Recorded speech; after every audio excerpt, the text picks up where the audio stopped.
আসসালামু আলাইকুম everyone. Recipe by Tanzina থেকে আজকে আপনাদের জন্য নিয়ে এসেছি স্বাস্থ্যকর তেল ছাড়া খুবই সহজ একটি নাস্তা ইডলির রেসিপি। ১০ মিনিটই ঝামেলা ছাড়া এই রেসিপি আপনি তৈরি করতে পারবেন। এটা যেমন সফট তেমনি খেতে অসাধারণ। এটা ইনস্ট্যান্ট তৈরি করতে পারবেন একদমই ঝামেলা ছাড়া খুব সহজেই। সকালে বা বিকেলে যেকোনো টাইমে নাস্তা হিসেবে ইডলিটা খুবই মজাদায়ক একটি নাস্তা হবে। ঘরে থাকা খুব সামান্য কিছু উপকরণ দিয়ে তৈরি করা যায় এই ইডলি। তাহলে চলুন রেসিপিটা দেখা যাক।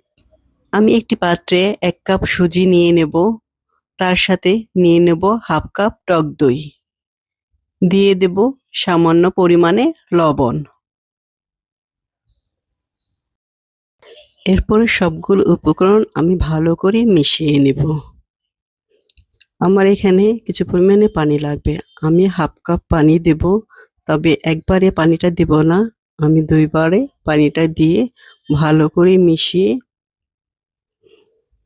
একটি সফট ডো তৈরি করে নেব। আমার ডোটা তৈরি করা হয়ে গেছে। এখন এটা আমি ঢেকে রাখবো একটি ঢাকনা দিয়ে ৩০ মিনিটের জন্য। ৩০ মিনিট হয়ে গেছে।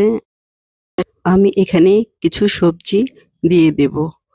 আপনারা চাইলে ইডলিটা সবজি ছাড়াও বানাতে পারেন। আমি প্রথমে দিয়ে দেব ১/২ কাপ গাজর কুচি, ১/২ কাপ সবুজ ক্যাপসিকাম কুচি, ১/২ কাপ টমেটো কুচি। সবজিটা আপনি আপনার পছন্দ মতোই দিতে পারেন, অপশনাল। ১/২ কাপ ধনিয়া পাতা কুচি। আমি এখানে বাচ্চাদের জন্য যেহেতু তৈরি করতেছি, আমি কোনো প্রকারের ঝাল অ্যাড করব না। আপনারা আপনাদের পছন্দ মতো ঝাল দিয়ে নেবেন। এরপর দিয়ে দেব একটা ইনো। আপনারা যদি ইনো ইউজ করতে না চান তাহলে ১/২ টেবিল চামচ বেকিং পাউডার দিতে পারেন। আমি এখন সামান্য পরিমাণে পানি দিয়ে ইনোর সাথে ডোটা ভালো করে মিক্সড করে নেব। আমার ডোটা মেশানো হয়ে গেছে।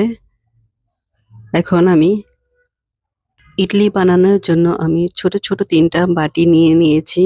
বাটিতে আমি সামান্য পরিমাণে তেল ব্রাশ করে নেব। এখন বাটিতে আমি ইডলির ডোগুলো দিয়ে দেব। পুরো বাটি ভরে দেব না। ইডলিটা হওয়ার পর অনেকটা ফুলে উঠবে।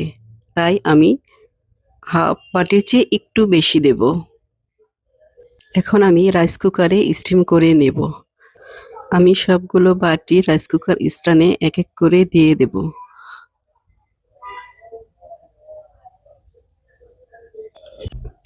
আমি রাইস কুকার আগে থেকেই পানি দিয়ে ফুটিয়ে রেখেছি।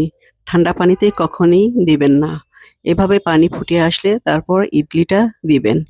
এখন আমি ঢাকনাটা ঢেকে দেব, অপেক্ষা করব ১০ থেকে ১২ মিনিট। ১২ মিনিট হয়ে গেছে, দেখেন কি সুন্দর ফুলে গেছে। এখন একটি টুথপিক দিয়ে আমি দেখে নেব হয়েছে কিনা।